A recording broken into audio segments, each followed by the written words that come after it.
as we're opening up the building, and as we are kind of doing some things back in church that feel pre-pandemic, I've started talking about and realizing that there are things with discipleship and groups. There are things that haven't changed, and there are things that have changed. And this is, if we sat here, I guarantee you'd come up. I have 3 things that haven't changed, 3 things that have. I promise you'd come up with 3 better on both of them. These are just ones to kick us off and start talking about different things. But let's see, there we go. It's working. So what hasn't changed with discipleship, and what hasn't changed with groups? And I'm going to refer to it as groups because that is the mechanism for us. For the last 25 years as a church, groups have been the thing that we use for discipleship. That is our major thing that we do. So you'll often hear me just talk about groups, but that's because that's what we do. But what hasn't changed is that relationships are the catalyst. I love, like most of you in ministry, I love people's stories. I can't hear enough stories about people's lives being changed. And when you do that, when you listen to people talk about their lives being changed, it's always relational, right? There's content that can help get us there. There's communicators, but in some way, shape, or form, relationships are the catalyst. So one of the things that I have been saying is that life is better connected. We say that across our church all the time, but so are pandemics. I stood on the stage back in January of 2020, begging people to get in groups. And the people that listened to me and the people that listened to us, they had a better pandemic than people that didn't. The only thing worse than a pandemic in my eyes is going through a pandemic alone. I mean, isolation, depression, anxiety, all of these things are so much worse when you're in isolation. So I don't feel like this has changed. We're not, as Duncan was saying, we're not out of a pandemic at this point. We are still in it, and life is simply better when you're connected. But it's not just better, right? This is a phrase that we say all too often, is that we connect relationally so that we can grow spiritually. We connect relationally so that we can grow spiritually. Yes, it's fun to be in groups. It's fun to make relationships.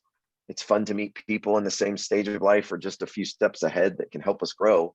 But ultimately, we connect relationally with people so that we can grow spiritually. God shows up in those relationships when we live in community. So I don't feel like that's changed. I don't feel like I'm saying something that people don't know, but it's a good reminder that, okay, we are hopefully towards the tail end of a pandemic, but there are some things that are still true.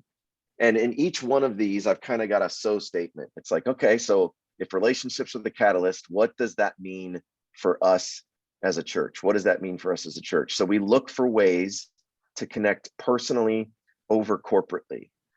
When we panic, at times we fall back on communicating corporately. Like, okay, I've got to send this email. So let me send this, so it looks very nice. And we send this out to everybody and we miss the personal.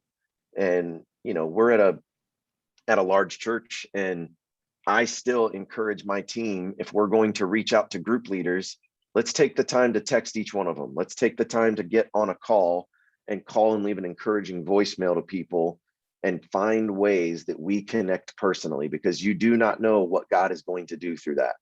When we send out stuff corporately, we're always going to have to do that. But, I'm the groups pastor. I leave the corporate emails to the senior leaders of our church that are going to send the all skate emails that reach out to everybody. So any chance I can, I remember that relationships are going to be the catalyst. And even if I don't know everybody in my church, they still look to me, right? They still look. I pass people all the time and they're like, hey, Tim. And I'm like, I could go on trial and say that we have never met before. But in fact, they know me by name. So I think it's good for us to remember that we as a church look for ways to connect personally over corporately. One of the things that was just fascinating is that all of us had systems in place and strategies in place before the pandemic.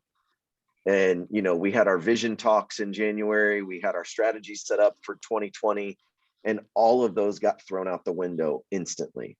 right? But the thing that worked throughout the pandemic was relationships, right? Healthy relationships found a way to thrive through the pandemic. So as we hopefully come towards the end of that, why abandon what worked, right? If it can work through a pandemic and we don't know what's coming, why abandon healthy relationships? I'm just going to move quickly so we can keep going and have conversation later. So don't keep jotting down everything you're thinking or pushback or challenging or a better way to say each of these. But what hasn't changed is that all health is a condition, not a destination. This is something my counselor and I, this is a reoccurring thing for me. And I don't want to say a reoccurring sin because it's a little early in the morning over here for me to admit that. So I'll just say this is a reoccurring habit for me, that all health is a condition, not a destination. And treating spiritual health like a destination has big consequences. And what I mean by this is,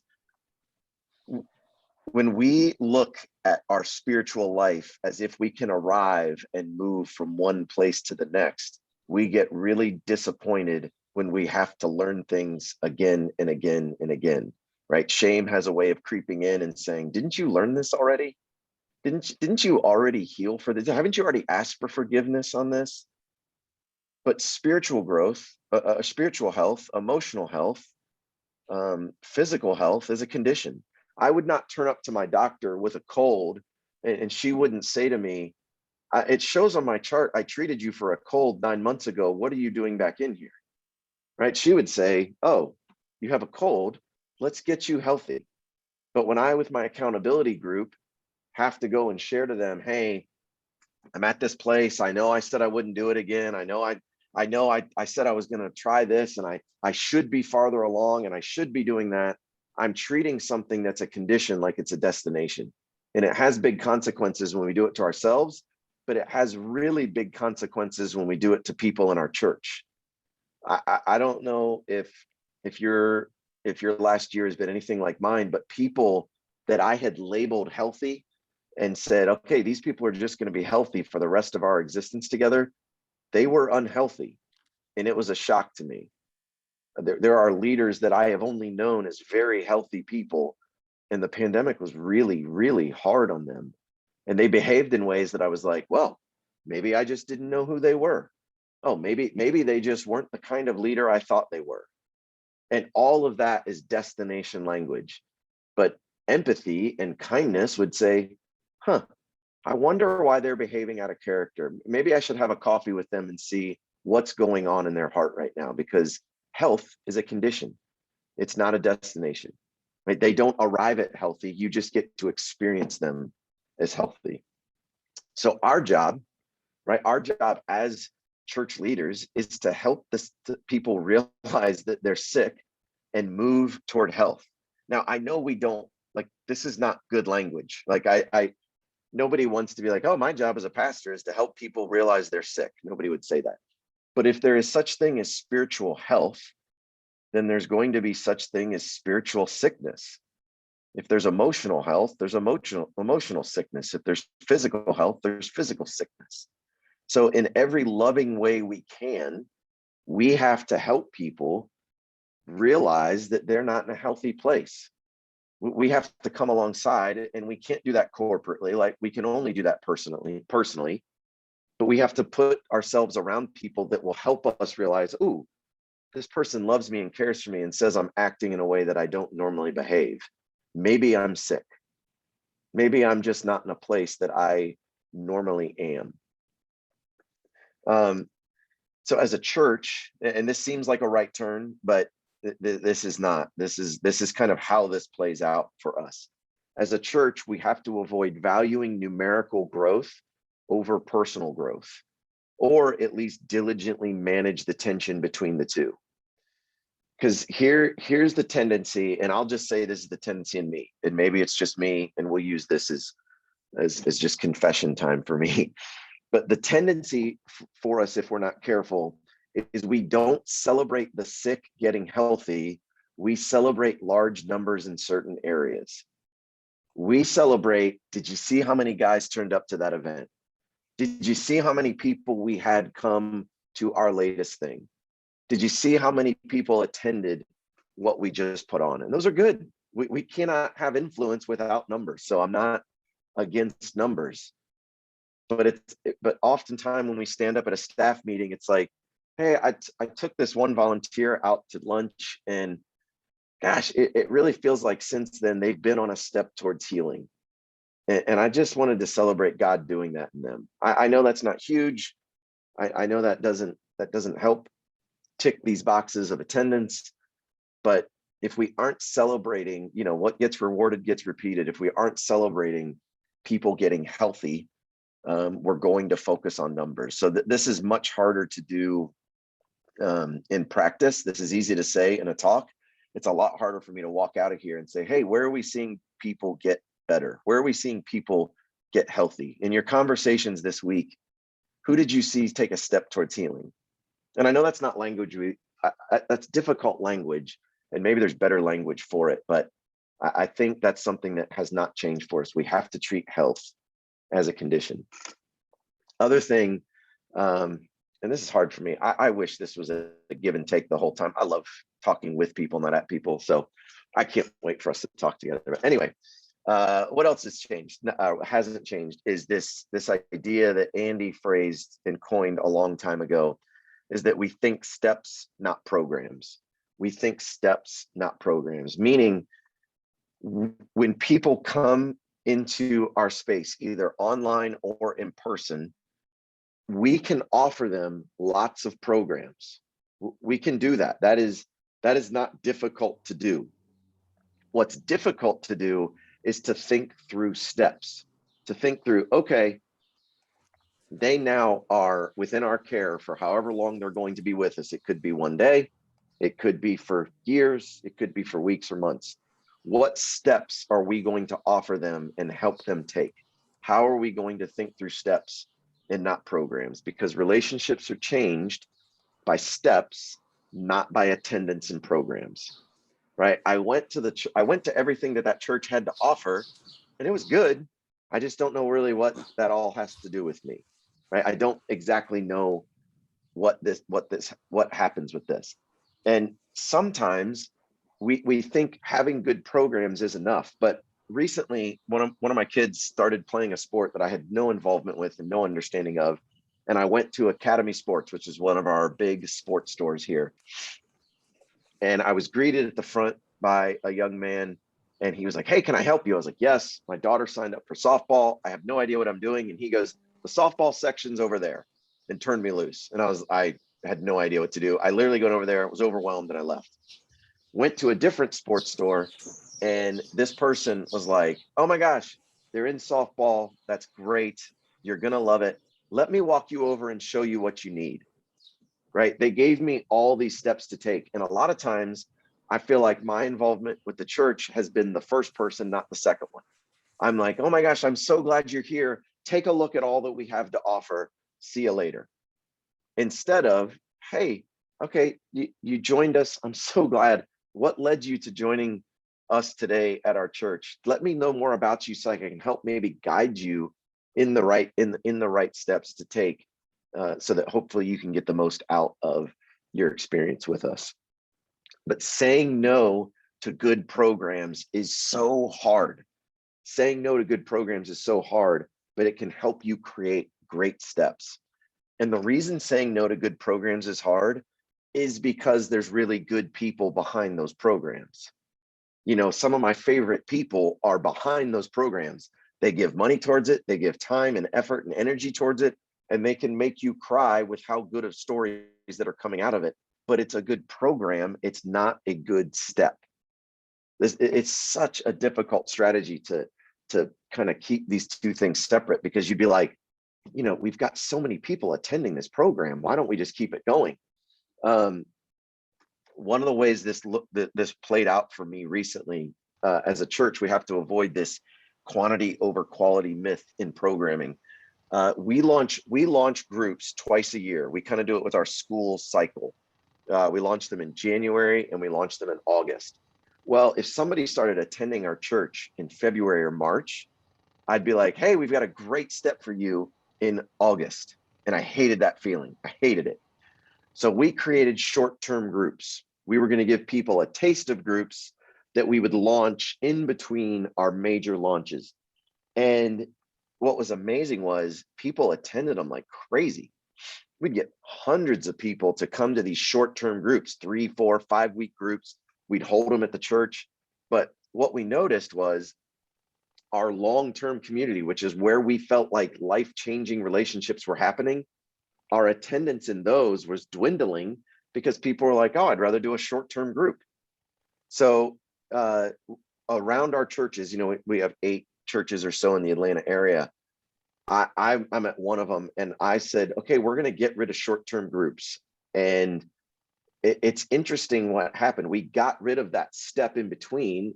We had created a competing system for our major discipleship mechanism. And what's amazing is our groups started going like this.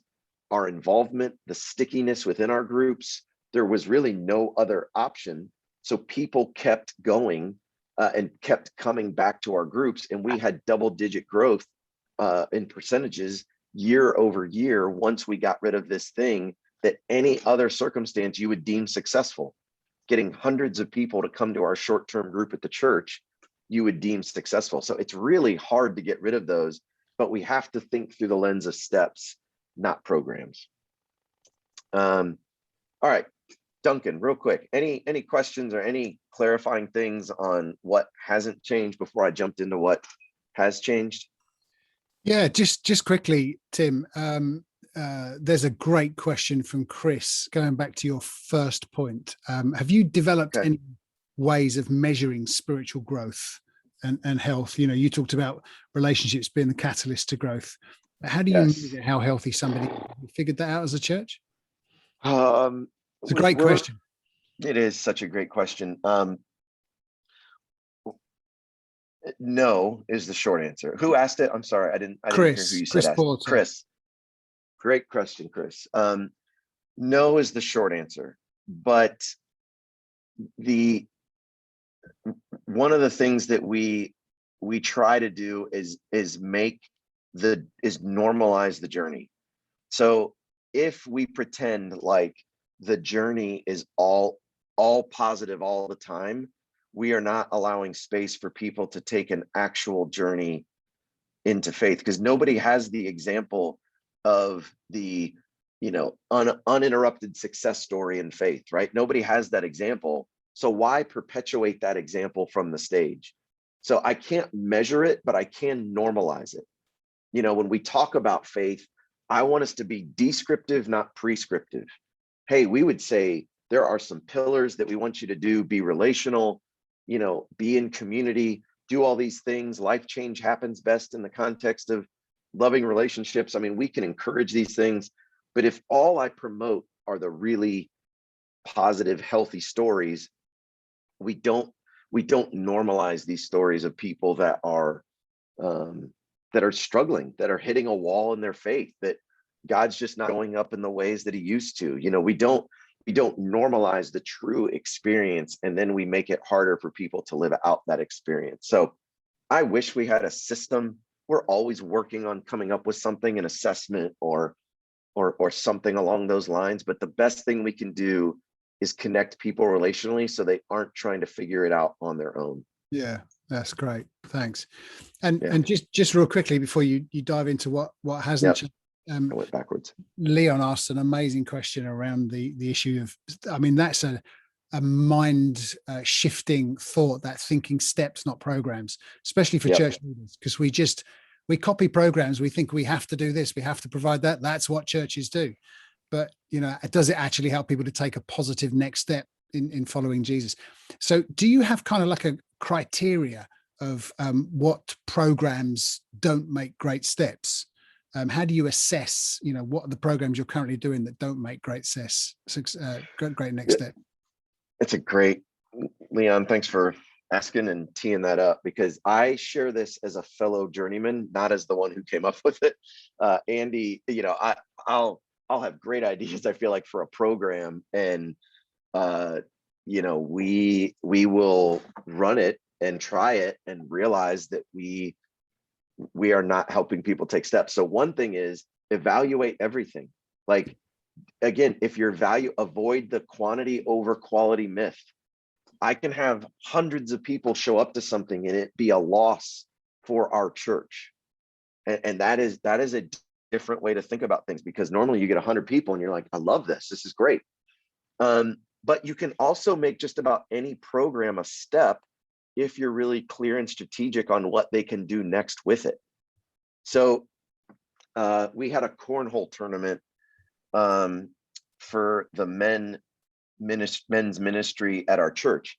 Well, instead of just having a cornhole tournament for fun, we encouraged the men's groups to come to the church, bring not just their groups, but bring their friends. And we talked about groups and we talked about next steps. And we also had a fun cornhole tournament that allowed people to we got sponsors, we got all sorts of things from the community. So we had a fun, great event, but we highlighted community, we gave next steps around community, and we made sure that felt like a step. It just didn't feel like a program or an event. Same thing is true with, you could be like, hey, we want to do a parenting seminar. It's like, that's great. We want people in our church to be better parents. Great. Okay, if we're going to do that, how are we going to highlight what we have for parents moving forward beyond just this seminar?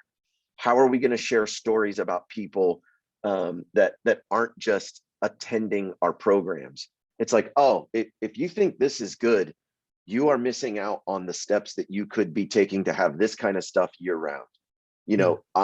Always putting through the lens of not just cancel everything and just do groups. That's not what I'm saying, and I hope it doesn't sound like that. But it's how do we take our most successful programs and use them as steps to help people grow closer to God in their relationship with Jesus. That's really helpful too. It feels like what you're asking us to do, and this feels intuitive as a leader, is at the very least, we should ask this question of everyone involved in ministry areas in our church. What are the next steps out of these programs? And if our ministry leaders are saying, do you know, I haven't thought of that, I'm not exactly sure. Well, it gives us a chance to clarify that with them, or to say, do you know what, I'm not so sure there are any helpful next steps here. So maybe we need to readjust the program, or even move it to one side for a bit. So maybe the lesson is, from now on as leaders, we just ask that question constantly. What's the next steps from a Sunday morning? What's the next steps from the men's group? What's the next steps? So it becomes part of our culture, part of our conversation. Every time someone says, I think we should do this, great, what next step is it going to give people?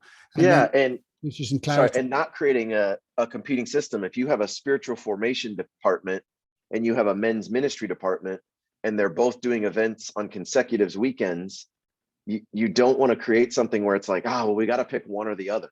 It's like, how are we helping people take next steps? Is this women's breakfast helping people take next steps, or is it creating a competing system? So it's a good lens where it's like, you can build into your staff and be like, hey, that is a great idea for a program. Let's press pause on that until we can figure out how that's a step in our church, not just something we're offering. Think steps, not program. That's brilliant. Yeah. Okay, Tim. So dive right in. What has changed then? Because this is, I think, what we're all very excited about. What has changed? Yeah, just about everything, right? So, and this is part of what I would refer to in the language that I'm using, and I'd be really curious to hear what language you guys are using. But 2020 was the great accelerator.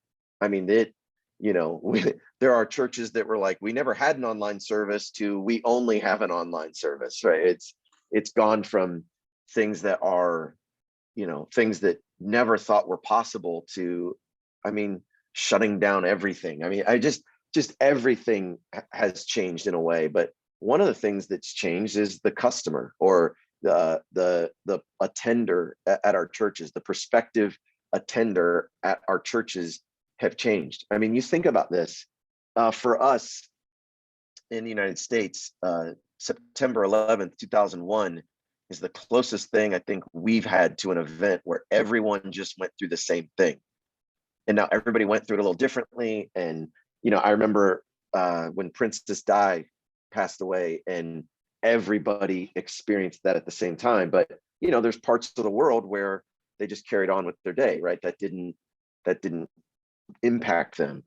The pandemic, you can't bump into somebody that did not have an impact by what just happened. So everyone is changed in that everyone just went through the same thing.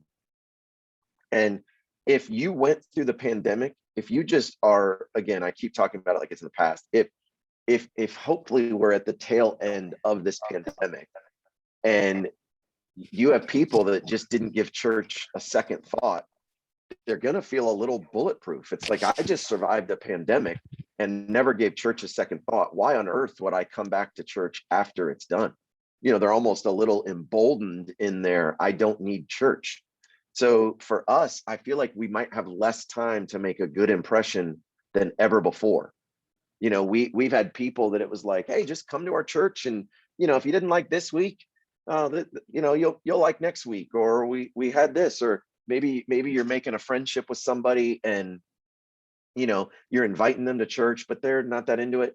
I feel like we have less time to make a good impression on the church than we ever have before. It's thinking through things on a different lens and starting way before we normally would. Like, have you checked out our church? You would love it is probably step 3 or 4.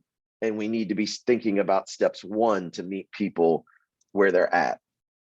So as a church, we have to understand that what worked in the past might not work in the present. And I'll give you a very, this is true for people inside the church, and this is true for people outside of the church. For us, one of the things that, I've been a pastor 15 years, and one of the things that has always worked is free t-shirts. I don't know why. Free meals and free t-shirts are like gold, right? So we emailed all of our community group leaders a couple of weeks ago, and we said, hey, we're getting ready to launch into the fall. We want to start recruiting leaders. So we bought all of you a brand new t-shirt. Here's what it looks like. Come at church this week and next week. We will have these set up on a table. Come say hi, and we'll give you a t-shirt. I can't tell you how few people came. I mean, we printed out for Brownsbridge, we printed out 600-700 shirts. I don't know if we gave away 70. I mean, we're going to be using these things as like cloths for like the next 3 years. Like, I don't know what we're going to be doing with these t-shirts. I mean, for as long as I have been here, we would have given out of 600, we'd have given out 400 at least. 60 people came, 70 people came. I don't fully know why, but the question it's making me ask is, hey, this worked in the past. Why isn't this working now? What has changed with the customer, just the people far away from our church or the people inside our church that, isn't working anymore? People have changed. People have been through something. People have been through an event. And this has accelerated stuff in a way that, and I know that's silly. I know t-shirts is a silly example, but if we don't have this mindset of, this has worked before, I can't wait to try this again. And if it's not working or if it's not going well, we have to start thinking through this lens of why this isn't going the way that it used to. Another thing that's changed is this reality that our job is to lead. You need to lead yourself well first, not with what's left over, not when you have a chance. Your job, my job, is to lead ourselves well first. If 2020 and 2021 has shown us anything, it is that you and I are not superheroes. We are not we are not able to build up such a spiritual stamina that we can go through a pandemic without caring for ourselves.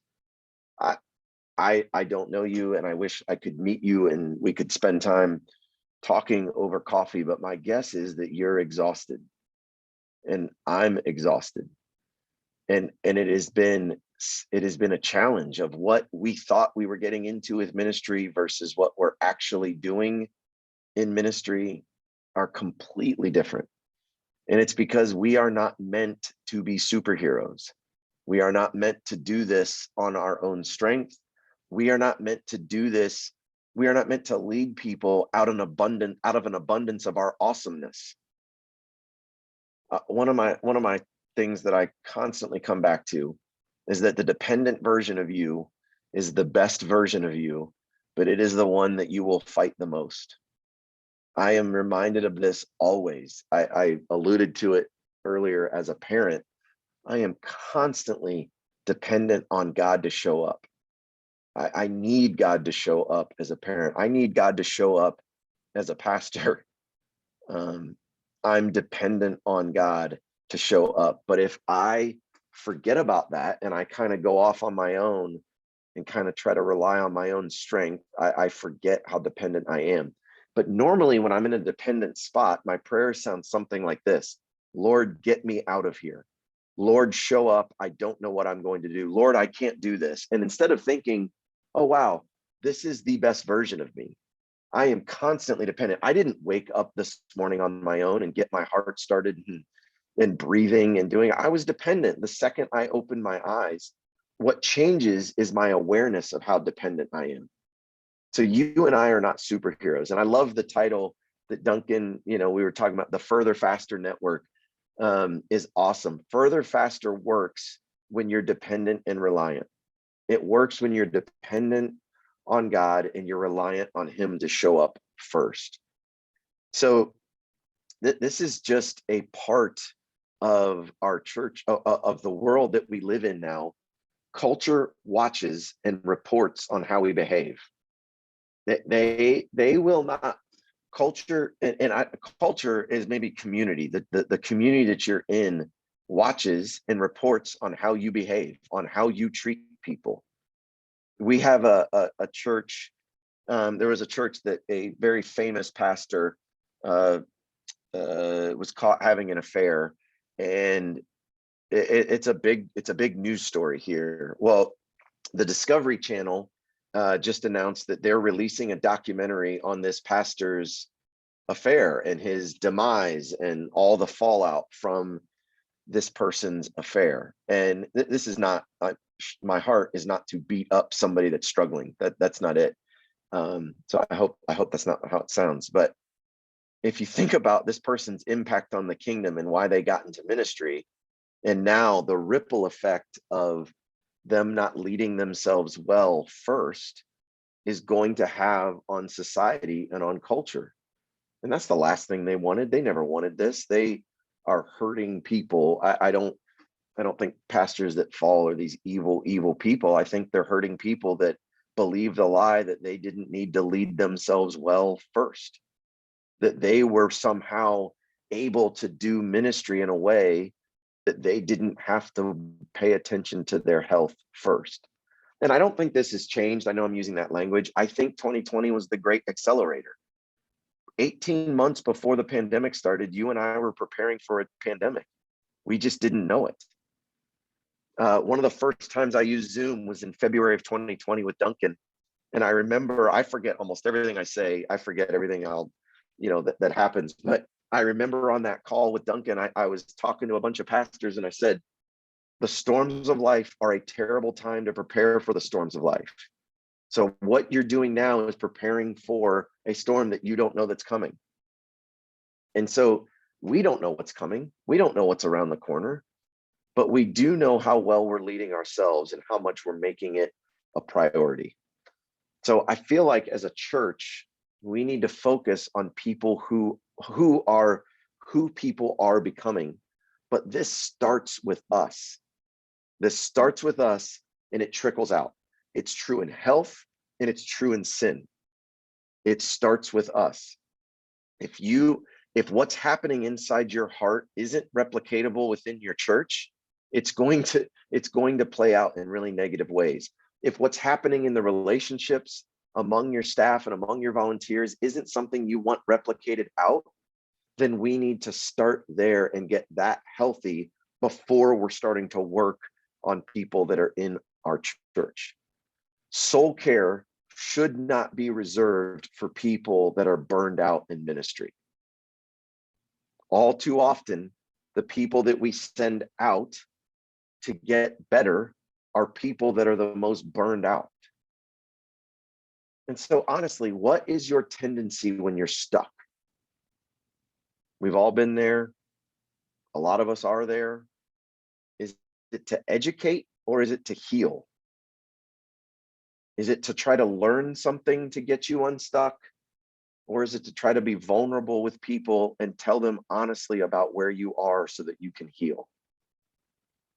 We need to lead ourselves well first. And I know there is no time for this, but there is no time for anything else if we are not doing this first. I, believe me, am saying this as much to me as I am to anyone else. I need to lead myself well first. And I cannot let health be an excuse to slack off. If I'm at a healthy place, that's great. Let's keep going. If I'm at an unhealthy place, that's okay. God's plan A is to use broken, dependent people. My unhealth does not make me unqualified for ministry. My undisclosed sin does.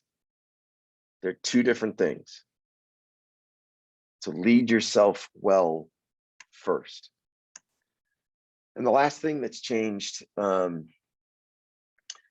is how the church is viewed. I have had so many conversations about the church being open and the church being closed over this past year. But one of the things I've realized, and I didn't know this in 2019, is that the church does not open and the church does not close. Sporting events, they open and close. Concerts, they open and close. Restaurants, open and close.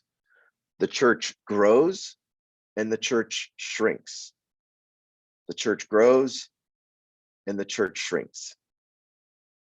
If the church building is closed and the community of believers is gathering, they are not closed. The church is growing. The church is meeting together and gathering.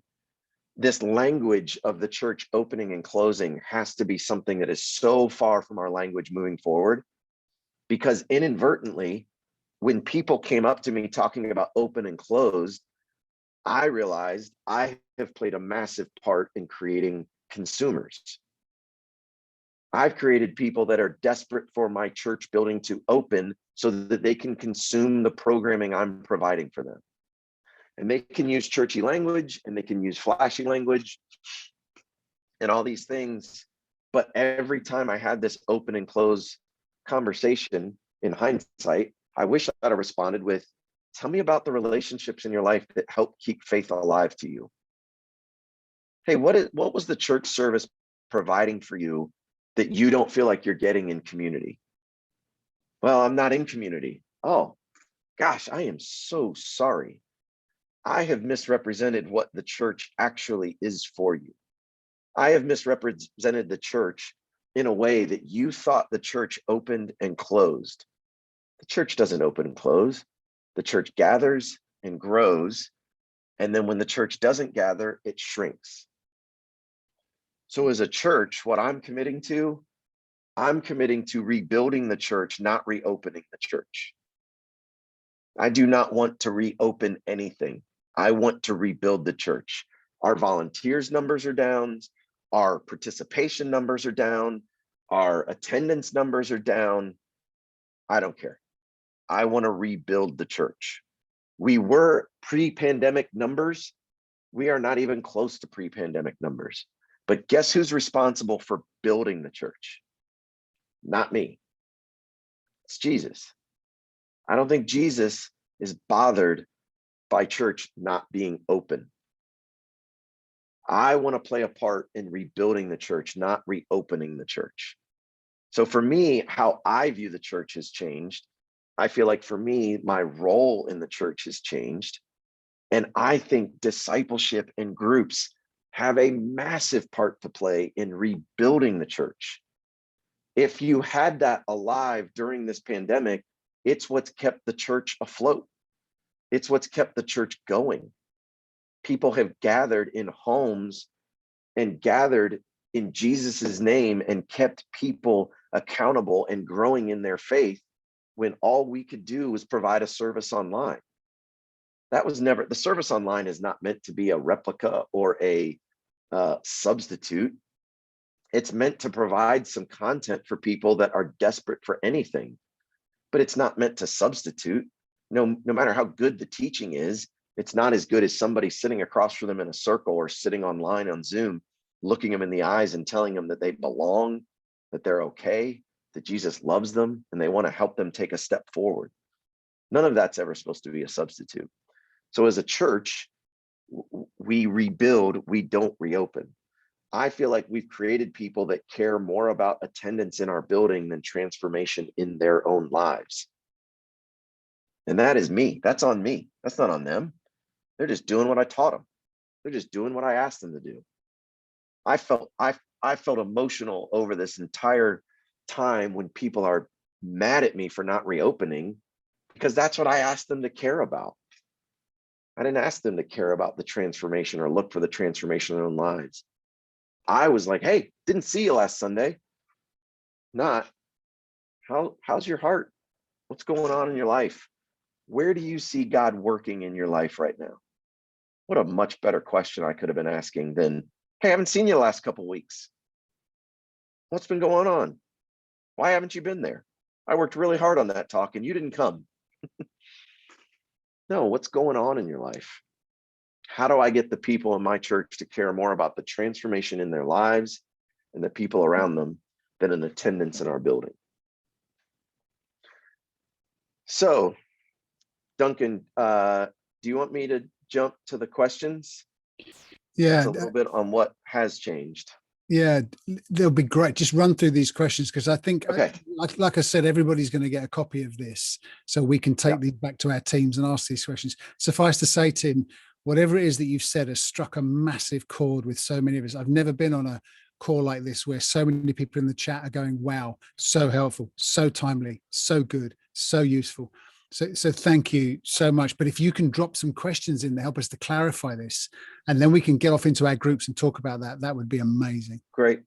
Well, God is amazing. And if he is willing to use someone like me, I couldn't be more grateful. So if anything hits, that is just a gift that God would use me in my life in any way. So I couldn't be more grateful that is the case. So a couple questions, and I don't, if any part struck a chord, I'd love these questions to kind of help. You can stick on those parts and sit through those, or if you want to take any of this and you don't have to keep it the same, you can improve it. I promise you can make it better if you want to use it in your church. But I wanted to have some questions around each of my main points so that you could kind of dive deep if that's the place. If you're like, oh, that one I don't care, that one I don't see, that one I don't agree with, but this one I really want to dig deep. There's enough questions in each of them. So what hasn't changed, going all the way back to the beginning? Does your where relationships were the catalyst, do your current programs create barriers or bridges to relationship building? And are people regularly getting introduced to life-changing relationships? Number two, which was that's the health is a condition, not a destination. What areas of your ministries help people get healthy? What areas don't? Is the language of your community of faith one of destination or condition?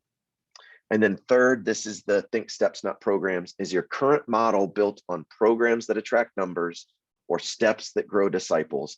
And I realize I paint that as an either or, but it could be a little of both.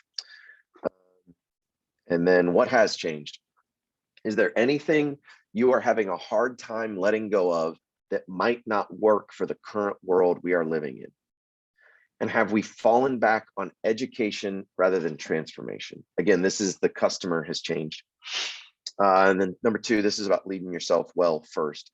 What is preventing you from prioritizing your own health and growth? And what would have to change in your everyday life for you to prioritize your own health and growth? That one stings. I like that one. And then number three, if you were starting over with your church, What would you do differently? How can groups help rebuild the church? Brilliant. Tim, there are some great questions there that we'll take away and use. Listen, people are going to dive into these breakout groups for maybe 15, 20 minutes now and talk about some of these things together. And, like I've said before, prioritize this idea of like-minded leaders learning together. Before they do, I want to take you back to one thing that you said, and I'm going to bring a friend of mine in called Martin at this point here. It says, you said this, you said the only thing worse than a pandemic is doing it alone. And I think that's such an incredible statement. The only thing worse than a global pandemic is doing it alone. And what we did 18 months or so ago when the pandemic struck is we decided as a network we would try and take all the obstacles and barriers away to help churches to not go through this alone and to help church leaders not go through this alone. So we put on free webinars. We dropped all the costs of becoming part of our network, even down to running a 12-month trial. And it was so successful, this 12-month trial, that we're offering it again this year to churches. We've more than half the price of it so that people could join in. But just before we get into these breakout groups, Martin joined that trial about 12 months or so ago. So Martin, tell us what church you're from and tell us how being part of this 12-month trial has helped you. Yeah, hello. I'm part of Holy Baptist Church. In fact, I'm in my office for the first time in about a year and a half. So this is very exciting for me. And so I kind of found out about the network end of 2019, started conversations beginning of 2020, and then COVID struck. And for me, being part, although I wasn't officially part of the network, but being linked to the network was a life changer, because I didn't have a clue what I was doing, but there was people that did, and Duncan and the guys put on webinars, which are linked up to, and suddenly I was getting all this information, all this help, plus I was being linked with guys in the same boat as me in the UK and beyond, where we could, through WhatsApp and various ways, just talk about the things we were struggling with. And it was a complete life changer. And through those first 6 months of COVID, I think it saved my ministry. I don't think that's an exaggeration. So when it came to September and we had to make that choice about, okay, are we going to pay some money? Are we going to be do this year trial? Myself and the leadership just felt now is a time more than any other time when we need this help, and we need to be with other like-minded people who are going to journey with us through this, because we just haven't got a clue what we're doing. And I don't know if any of you other churches are in, you might be in groups that can offer you this, but in my particular church, there wasn't anything being offered to me by my denomination that was like this. So it was just, for me, over this past year being in the doing the trial, the WhatsApp group's been great. I mean, once I shared that I was struggling, and straight away someone was from another church said, look, do you want to just meet up for a talk via Zoom, obviously, and we can just talk about things. It was having that support, which I haven't had for a long time, not since moving to Hawley. I had it in Luton, where I was before, but I didn't have that in the place that I'm at now. So for me, yeah, it's information, yeah, it's help my ministry, but also it's friendships and support at one of the most difficult times of my ministry. So, I appreciate your honesty, Martin, connecting relationally so we can grow spiritually. I mean, I just think that's awesome. And so we wanted to make that offer to any of you leaders and any of you churches out there who are on this call and have been part of this cohort for the past 3 months, because that's it in a sense. We've done this cohort. We all came to Andy Stanley's webinar, and we've stayed together to try and do this journey together, and heard from Elliot Moon, from Rhonda about volunteers, and today from Tim as well. So if you want more of this in your life, more of this like-minded leader feel, then why don't you consider the 12-month trial? You can go to our website and find out more information, furtherfaster.network/trial, or it's on the top of the bar there.